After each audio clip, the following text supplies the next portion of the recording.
You're listening to The Nourished Child, episode number 3.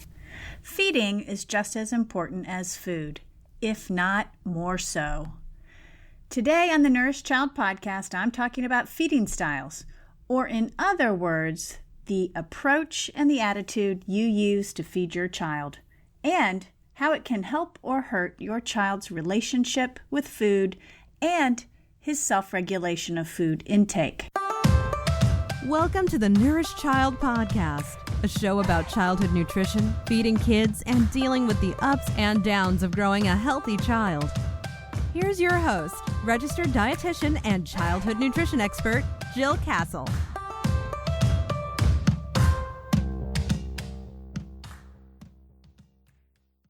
Hey there, it's Jill Castle. Welcome back to the Nourished Child podcast. We're on episode number 3, and today we are talking about feeding. Specifically, we're talking about your feeding style. Do you have one? What is it? I'm going to dig into all of that in this podcast. I want to tell you a funny story first, though. When my co-author, Marianne Jacobson, and I were writing the proposal for our book called Fearless Feeding, How to Raise Healthy Eaters from High Chair to High School, after we had got our agent on board, we pitched the proposal to several publishers, or our agent pitched it to several publishers, and one of the publishers gave us feedback that was just so funny to us. She said, "Feeding, a book on feeding, it sounds like you're trying to tell people how to feed their velociraptor," which we both thought was so bizarre because how could you not know what feeding is? But here we are 5 years later, and while I recognize that many of you probably have heard of feeding or even may know a lot about it, there's still a lot of people, when you say the word feeding or feeding kids, it's sort of a disconnect. So we're going to talk about that today. But most importantly, we're going to talk about feeding styles and how they play out in your everyday life, how they wrap into childhood nutrition, and how you can see yourself in your feeding styles and your feeding practices, and what that means for your child's eating and his food relationship. Food is not all that, my friends, although when we talk about childhood nutrition, we almost always talk about food. What's the best cereal for my child? Is fruited yogurt okay, or should I only give plain yogurt? How many times can dessert be offered during the week? Is pizza really okay? We focus so much of our time and energy on getting food right, we sometimes forget that there's more to the story. Like, for example, how you feed your child. Back in the 80s, when I was training to be a registered dietitian, I went through my pediatric nutrition rotation, which was a two-week rotation, and the dietitian who was my preceptor, her name was Karen, she said to me, "Jill, before you ever step onto a pediatric floor, you need to read Child of Mine by Ellen Satter." Published over 30 years ago by Ellen Satter, Child of Mine is a book that was life-changing for me. Ellen Satter is a registered dietitian and licensed social worker, a person whom I consider the pioneer in feeding children. Child of Mine was my first real insight into the realm of feeding, specifically the feeding relationship between parent and child, and this notion of a trusting relationship and how that can influence eating well and your child's self-regulation. Satter contends that a good feeding relationship with your child starts at day 1 and makes all the difference between joy or struggle in feeding. Of course, almost every parent struggles at one point or another with their child and feeding. I'm no different. I've also struggled over the years. A sluggish breastfeeder, a baby who is slow to progress through textures, a picky toddler, an out-of-control snacker, an overeater, a junk food junkie. With a good feeding relationship, the struggles don't necessarily melt away, but they may be less fierce, less time-consuming, and less damaging. So today on the Nourish Child podcast, I thought I'd share a few things about feeding styles and everyday feeding practices to give you a sense of how these may be influencing your child's eating. So folks, today we're looking beyond food. What's your approach when you feed your child? Or even, what's your attitude? Is your approach, let's get this done, let's get this on the table, and everybody better eat what I serve? Or is your approach more balanced, more even, and more easygoing? Are you very demanding at the table? Does your child have to clean his plate, take another bite, or sit until a certain amount of food is eaten? Or do you let your child call all the shots when it comes to food? Do you make him what he will eat? Allow him to leave the table because he's not hungry? Or do you use dessert as a way to entice your child to eat the food you feel is really important for him to eat? Where do these demands come from? Where does your feeding approach come from? Well, oftentimes it comes from how you were raised. If you sat at the table and had to finish your green beans before you could leave, you might be naturally inclined to make your own children do that. If your dinner was not eaten and it was wrapped up, put in the refrigerator, and served for breakfast, you might be naturally inclined to do that with your own children. Believe me, I've heard story after story about feeding styles and feeding practices gone awry in childhood. And oftentimes we don't even know that that's what is happening, that there's an actual feeding style and a practice that's going on that isn't very effective. One example I'll never forget is the mom who told me she had to sit at the table until she finished her green beans. And there were many times that she was sitting there until 9 or 10 o'clock. And you can imagine, to this day, she does not like green beans and she won't eat them. And she won't feed them to her own children. Or the story about the dad who had to clean his plate when he was little. And he did, and he was compliant, and he would eat everything on his plate. But flash forward in his own life now with his own children, and it never occurred to him to think when he was younger about his sense of fullness or his satisfaction after eating until he understood he was encouraging his own children to clean their plates.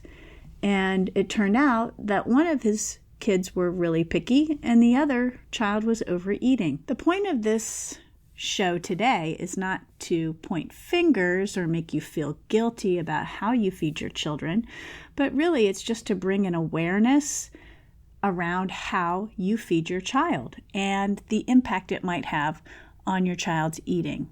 Again, you will hear from me over and over again. We focus so much on getting the right food into our children that sometimes we lose sight on the very important aspect of how we feed them.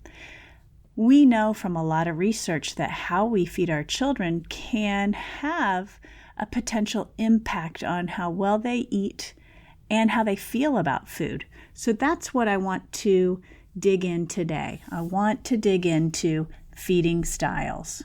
I give talks about feeding styles and feeding practices all over the country. So for the purposes of this podcast, I won't go into all the research details that I would usually present because I'm presenting this information to healthcare professionals oftentimes, and I feel it's important that they understand the research.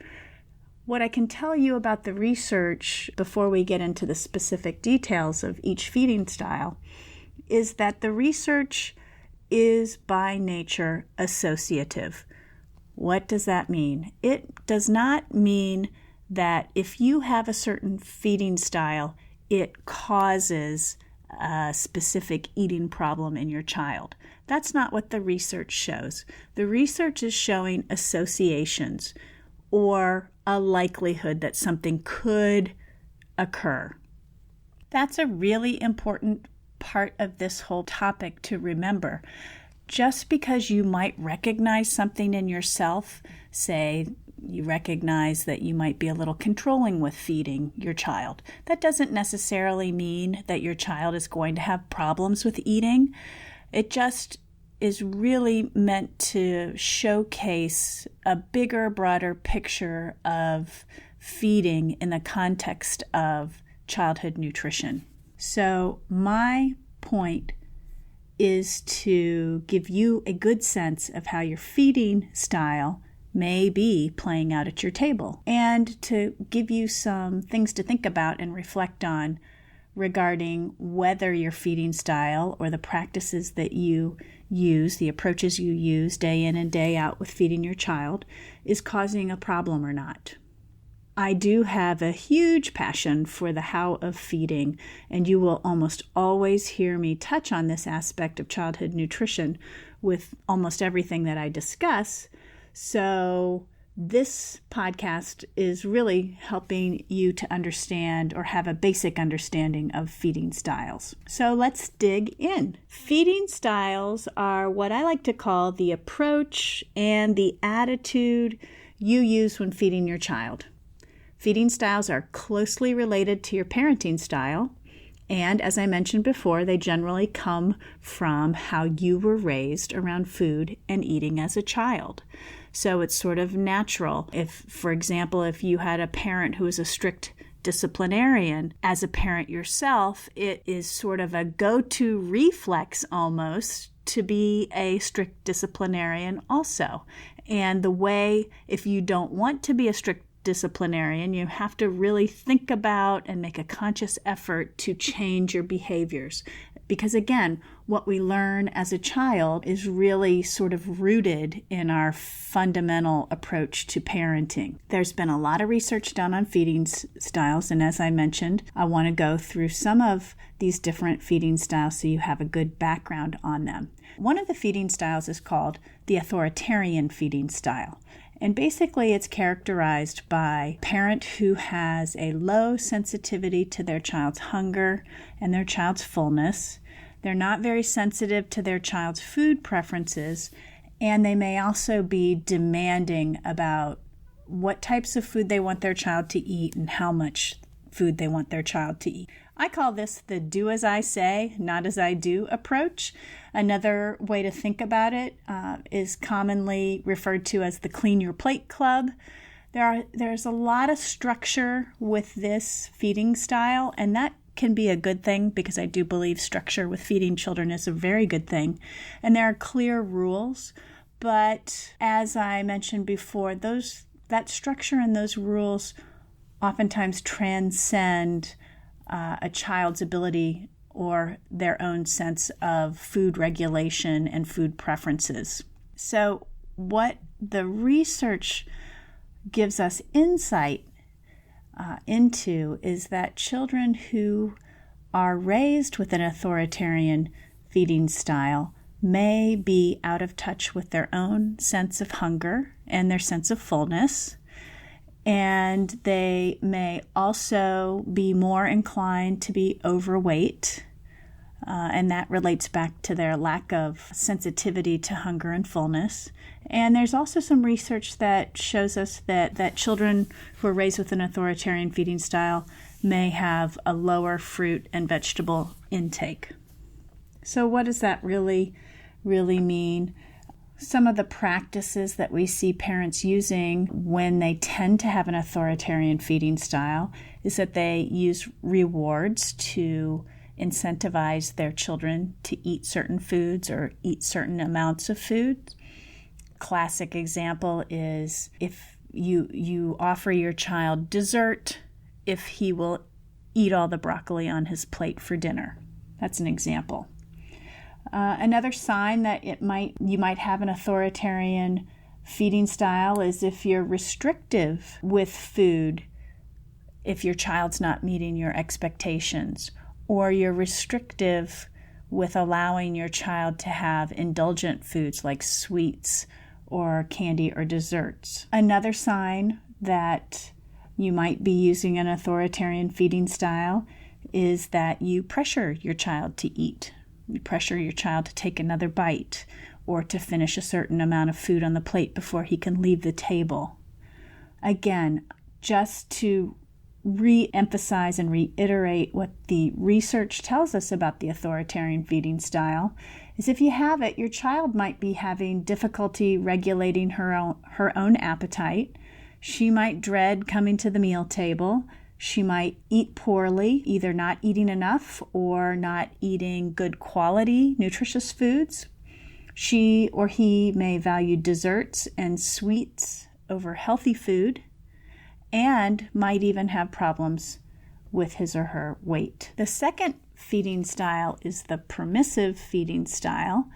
And again, remember, feeding styles are related to parenting. So permissive feeding style is characterized by being very responsive to your child's appetite and having low demands on what your child eats, and also low monitoring of your child's eating patterns throughout the day. I tend to call this the yes parent. So if the child says, "I'm hungry," the parent is immediately saying, "Yes, okay, let's find some food." And that may be done without regard to the fact that the child has recently had a meal or just had a snack. Oftentimes, too, when parents tend to use a permissive feeding style, the child may take the lead on food choice. So that the child may be telling the parent what they're going to eat, rather than the parent setting up the structure and outlining what food options will be available to the child. There also may be little structure, so meals and snacks may not be happening at a regular time. They might be sort of loosey-goosey. And we also see in the research that children who are raised with a permissive feeding style may have more intake of high-fat foods and sweets. In some populations, like preschoolers, we're seeing an association of that permissive feeding style with a higher weight status.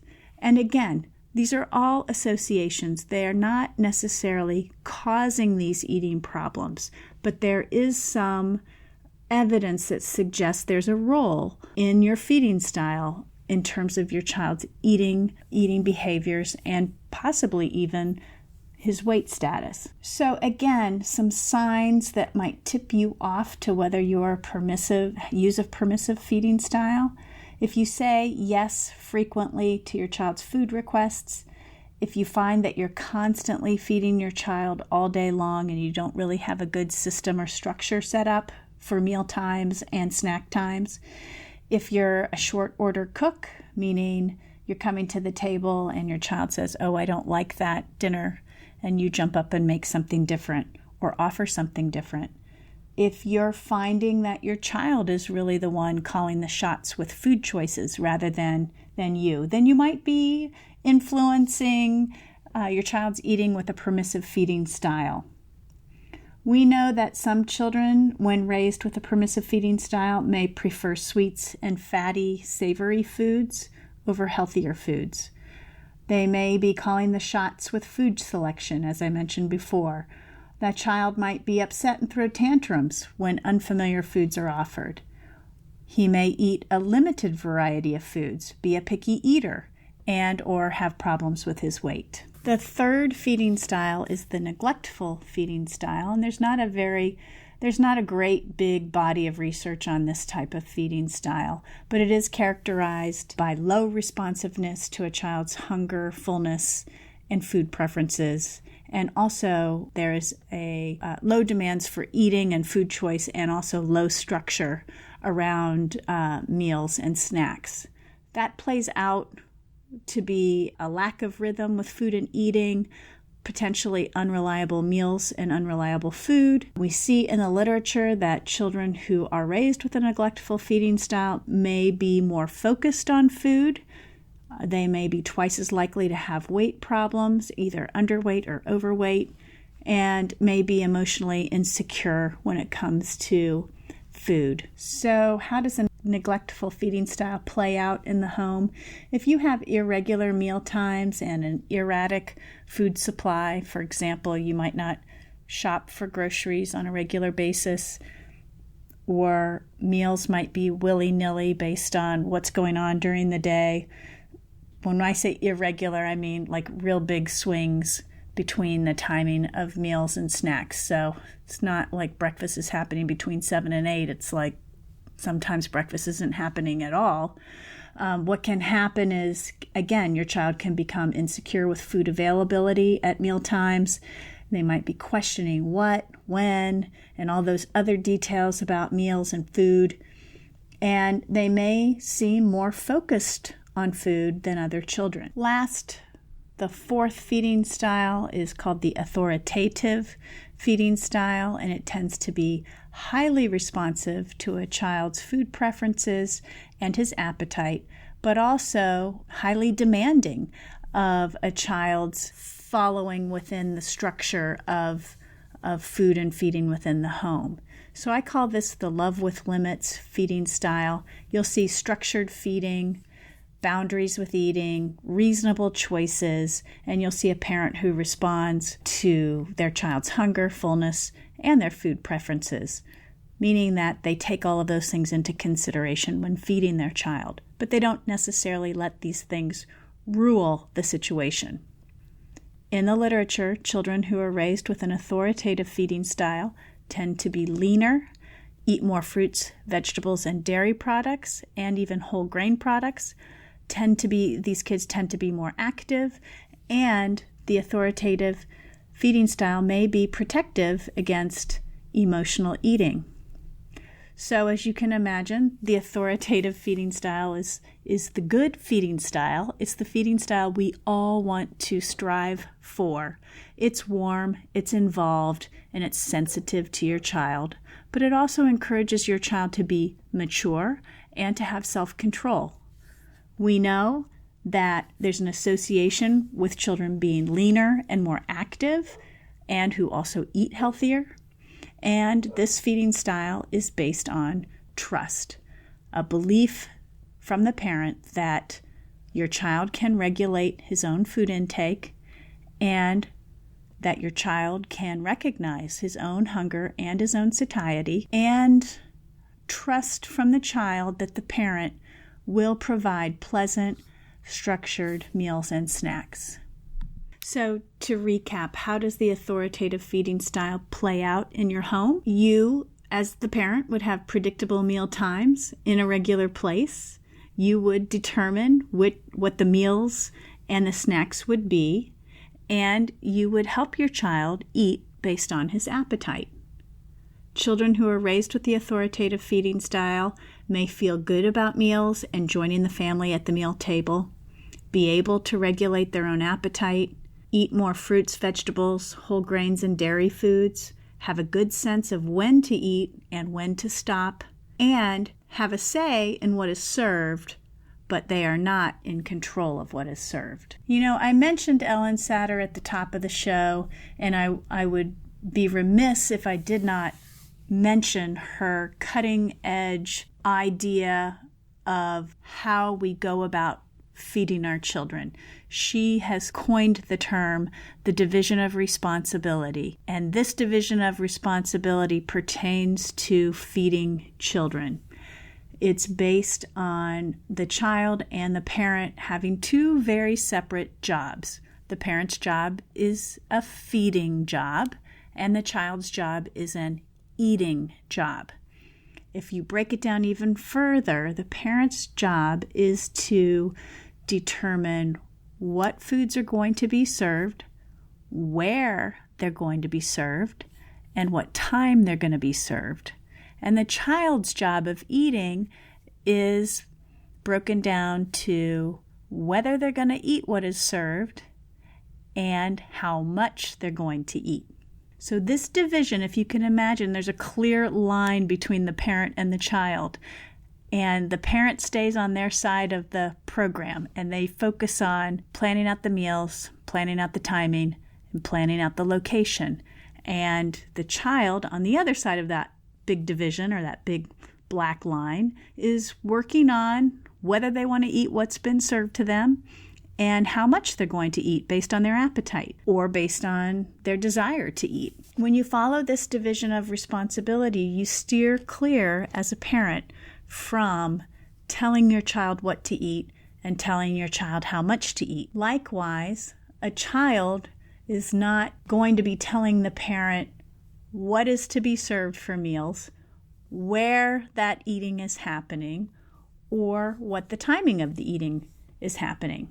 So authoritative feeding is, again, what we want to strive for. What does it include? It includes structure. So when I talk about structure, I'm talking about a routine with meals, systematic snacks, a predictable location for eating, and well-planned timing of when meals and snacks happen. But not only structure, there is also boundaries. Boundaries around food. How much healthy versus less than nutritious foods will you be offering your children? The parent is in charge of the food selection. The parent is in charge of the kitchen, for example, not the children. So there are boundaries in place when it comes to food and eating. And then last, reasonable choice is part of the picture too. Reasonable choice is allowing your child to have a say in whether he's going to eat or not. We can't ever force a child to eat, and we never should. We want to set up a positive environment that encourages our children to eat in a routine, sort of predictable, structured fashion. But in the end, if your child doesn't want to eat, they shouldn't have to eat. Reasonable choice also means allowing your child to have a choice between 2 or 3 options, and that you're listening to your child. He's allowed to have a say, but he's not going to control the food scenario. What is so interesting to me about feeding styles, we all need a greater awareness of feeding styles.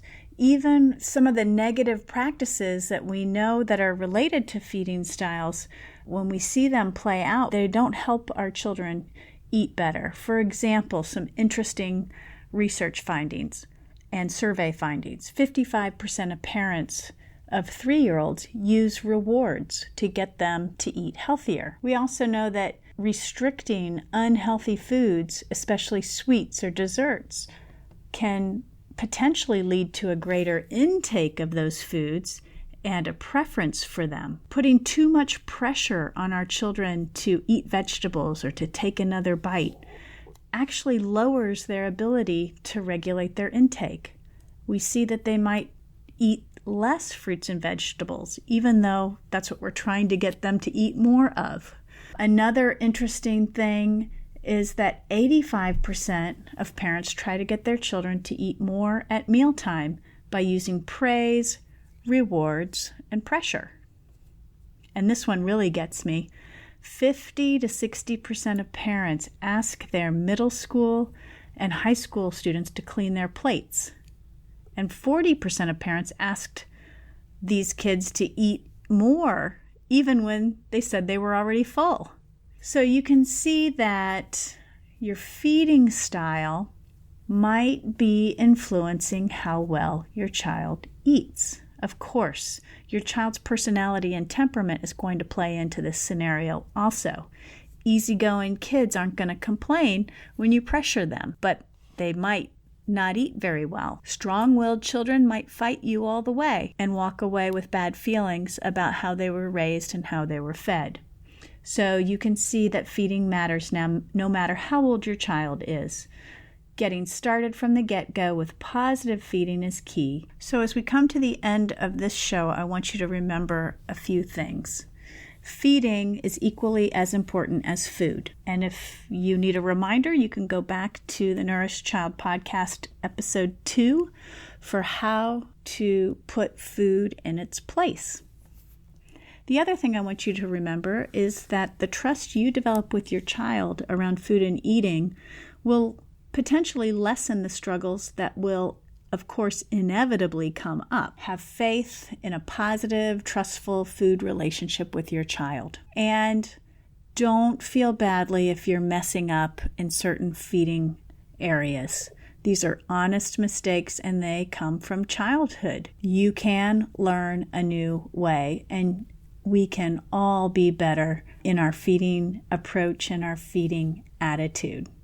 Feeding does really matter. How you do it, how consistent you are, the feeding style you use, the practices that you use day to day, and how loving and thoughtful you are when you feed your child go a long way to creating a child who feels good about coming to the table and eating. I've got a bunch of resources for you in my show notes over at jillcastle.com/podcast, episode number 3.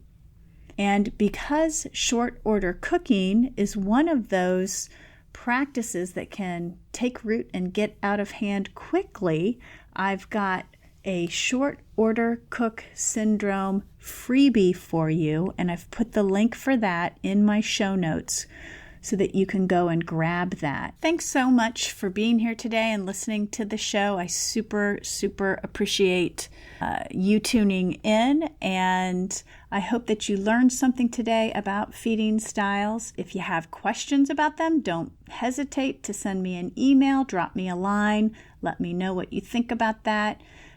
Again, if you sense some feeding style that might be counterproductive in your day-to-day feeding of your own child, you can always learn more about it.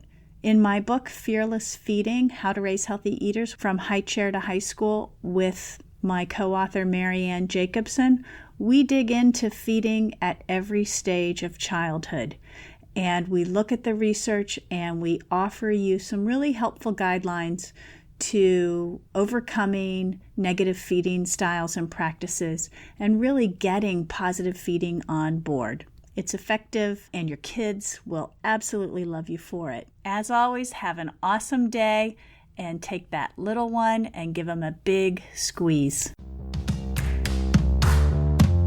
Thanks for listening to the Nourished Child Podcast, where the #1 goal is to help you grow a nourished child inside and out.